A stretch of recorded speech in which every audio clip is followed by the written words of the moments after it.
Subhash bridge અંગે મોટા સમાચાર સામે આવી રહ્યા છે। અમદાવાદ મ્યુનિસિપલ કોર્પોરેશને નિષ્ણાંતોની કમિટીની રચના કરી છે। તપાસ બાદ કમિટીએ બ્રિજ અંગે રિપોર્ટ સોંપશે।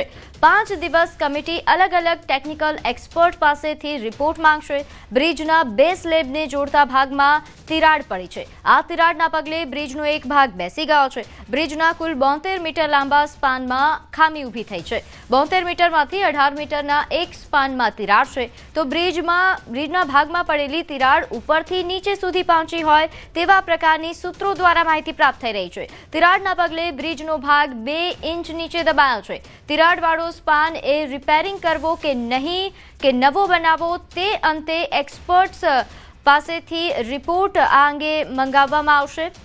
એક્સપર્ટ્સના રિપોર્ટ બાદ આખરી નિર્ણય કરવામાં આવશે। હાલ પૂરતો બ્રિજ સંપૂર્ણ રીતે અવરજવર માટે બંધ રહેશે। જ્યાં સુધી બ્રિજનો નિર્ણય નહીં લેવાય ત્યાં સુધી બ્રિજ સંપૂર્ણપણે બંધ રહેશે। મ્યુનિસિપલ કમિશનર બંછાનિધિ પાની સહિત ડેપ્યુટી કમિશનર બ્રિજ પર એક્સપર્ટ્સ સાથે આ મુદ્દે મીટિંગ કરી રહ્યા છે। તો બ્રિજના તમામ બેરિંગ અને બ્રિજના બેઝની પણ ચકાસણી કરવામાં આવશે। સાથે બ્રિજમાં જે વચ્ચે તિરાડ કેમ પડી છે તે અંગે પણ તપાસ કરવામાં આવશે। નોંધનીય છે કે બ્રિજ એ વર્ષ 1973માં અવરજવર માટે ખુલ્લો મુકાયો હતો। એક્સપર્ટ્સના મતે બ્રિજનું આયુષ્ય 100 વર્ષનું હોય છે। તેમ છતાં કેમ નુકસાન થયું તે અંગે ટેકનિકલ રિપોર્ટ તૈયાર થશે। તો તપાસ બાદ કમિટી બ્રિજ અંગે રિપોર્ટ સોંપશે। રાજ્ય સરકારે પણ રિપોર્ટ અહેવાલ મંગાવ્યો છે। આ અહેવાલ રાજ્ય સરકારને આપવામાં આવશે અને પછી નિર્ણય લેવાશે કે બ્રિજને તોડી પાડવો કે નવો બનાવવો કે તે અંગે।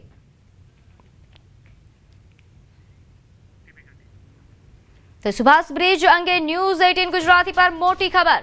તિરાડ મુદ્દે રાજ્ય સરકારે પણ અહેવાલ મંગાવ્યો છે। રાજ્ય સરકારે કમિશનર પાસે માહિતી માંગી।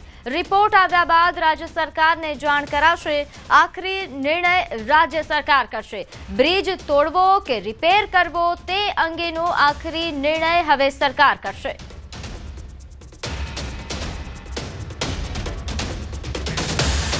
તો સુભાષ બ્રિજ કે જ્યાં તિરાડો પડતા જ હવે તપાસનો ધમધમાટ શરૂ થયો છે। નોંધનીય છે કે અહીં અમદાવાદ મ્યુનિસિપલ કોર્પોરેશન દ્વારા તપાસ કમિટીની રચના કરવામાં આવી છે। નિષ્ણાંતોની એક કમિટી તૈયાર કરવામાં આવી છે। આ નિષ્ણાંત એ 5 દિવસ સુધી તપાસ કરશે, અહેવાલ બનાવશે કે આ બ્રિજમાં ખામી પાછળના શું કારણો છે અને હાલ આ બ્રિજની જે પરિસ્થિતિ છે તેને જોતા આ બ્રિજને રિપેર કરવો કે પછી આને તોડી પાડવો તે અંગેનો અહેવાલ તૈયાર થશે।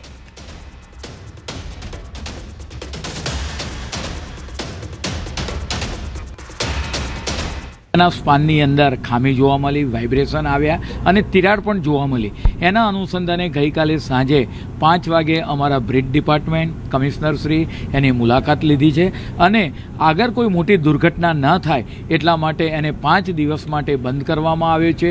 જે વિવિધ પેનલ થયેલી કોર્પોરેશનની કંપનીઓ છે એ કંપનીઓ દ્વારા એનું ચકાસણી થશે અને રિપોર્ટ આવ્યા બાદ એને કેટલો સમય બંધ રાખવો એ આગામી સમયમાં રિપોર્ટ બાદ નક્કી કરવામાં આવશે। પરંતુ હાલ તો ટ્રાફિકમાં મોટી કોઈ દુર્ઘટના ન સર્જાય એટલા માટે સુભાષ બ્રિજને 5 દિવસ માટે બંધ કરવામાં આવ્યો છે। 82 ब्रिज का इंस्पेक्शन तो किया गया, लेकिन इस इंस्पेक्शन के नाम पर अहमदाबाद शहर की जनता को गुमराह करने का कार्य किया, क्योंकि ये जो इंस्पेक्शन किया गया वो सिर्फ और सिर्फ विजुअल इंस्पेक्शन था।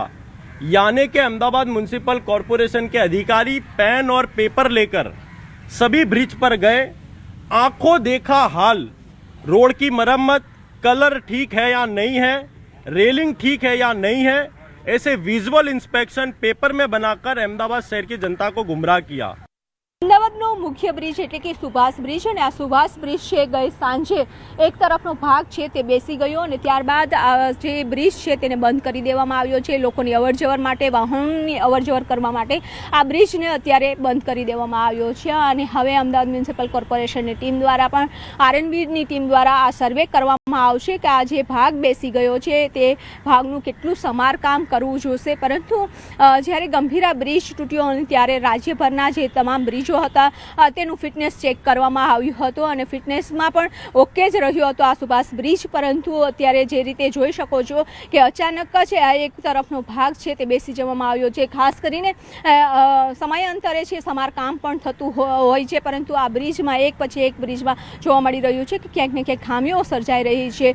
સદનસીબ છે કે કોઈ ઘટના નથી બની. આજે એક તરફનો ભાગ બેસી જતાની સાથે જ તંત્રને પણ જાણ કરી દેવામાં આવી હતી અને તેને લઈ અત્યારે તકેદારીના ભાગરૂપે આખો બ્રિજ છે તેને બંધ કરી દેવામાં આવ્યો છે. હવે સર્વે કરશે અને સર્વે બાદ રિપોર્ટ તૈયાર કરવામાં આવશે કે આ બ્રિજનું આખા બ્રિજનું સમારકામ કરવું પડશે કે જે ભાગ બેસી ગયો છે તેનું સમારકામ કરવું પડશે. એટલે કે આજે રિપોર્ટ તૈયાર કર્યા બાદ જ જે કામગીરી થશે અને કામગીરી થયા બાદ જ આ બ્રિજને છે તે ઓપન કરવામાં આવશે. પરંતુ અમદાવાદ મ્યુનિસિપલ કોર્પોરેશન દ્વારા કહેવામાં આવ્યું છે કે 5 દિવસ છે સુભાષ બ્રિજ બંધ રહેશે.